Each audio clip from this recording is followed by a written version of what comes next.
வணக்கம் உங்கள் better marks light. இந்த வீடியோ என்ன பார்க்க போகிறோம் அப்படின்னு பார்த்தீங்கன்னா, அப்பார்ட்மெண்ட்டில் வந்து ஒயரிங் ஸ்டார்ட் தான் பண்ண போகிறோம். ஸோ இந்த செகண்ட் ஃப்ளோரில் பார்த்தீங்கன்னா 2 வீடு ஒர்க் தான் கம்ப்ளீட் பண்ணி முடிச்சிருக்கோம். இன்னும் ஒரு வீடு பெண்டிங் இருக்குது. ஸோ அந்த 3ஆவது வீட்லையும் நீங்கள் ஒர்க்கை கம்ப்ளீட் பண்ணி முடிச்சோம்னா அடுத்து தேர்ட் ஃப்ளோர் எல்லாமே ஒயரிங் பண்ண ஸ்டார்ட் பண்ணலாம்.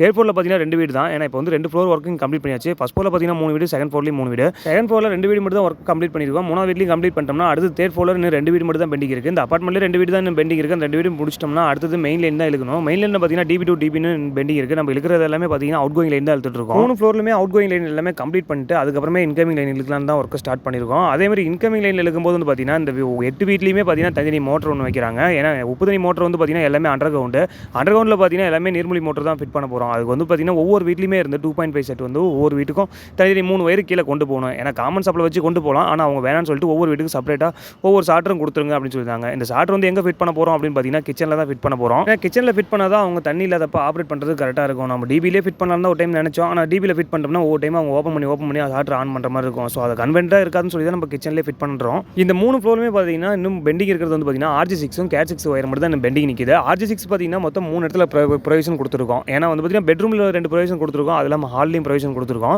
சரி அவங்களுக்கு எது கன்வென்ட்டாக இருக்குமோ அதுக்கு தகுந்த மாதிரி அவங்க லைன் எடுத்துக்கலாம்னு சொல்லி 3 இடத்துலையுமே RG6 நம்ம விட்டுருக்கோம். ஏன்னா RG6 கேபிள் இழுக்கணும். அதேமாதிரி CAT 6 கேபிள் இன்னும் பெண்டிங் இருக்குது. CAT 6 கேபிள் இழுக்கணும். ஆப்டிகல் கேபிள் கொஞ்சம் பெண்டிங் இருக்குது. அதேமாதிரி கேமரா லைன் எல்லாமே பார்த்தீங்கன்னா அண்டர் கிரவுண்டில் வந்து பார்த்தீங்கன்னா கார் பார்க்கிங்கில் ஆஃபீஸ் ரூமில் தனியாக லைன் இருக்குது. அந்த இடத்துக்கு கொண்டு போய் விடணும். ஸோ இந்த ஒர்க்கை வந்து பார்த்தீங்கன்னா நீங்கள் செகண்ட் ஃப்ளோர் ஒயரிங் எல்லாமே டோட்டலாகவே கம்ப்ளீட் பண்ணி முடிச்சாச்சு. இந்த வீடியோ எப்படி இருக்குன்னு பாருங்கள். மறக்காமல் கமெண்ட் பண்ணுங்கள். உங்கள் better marks light. Thank you friends.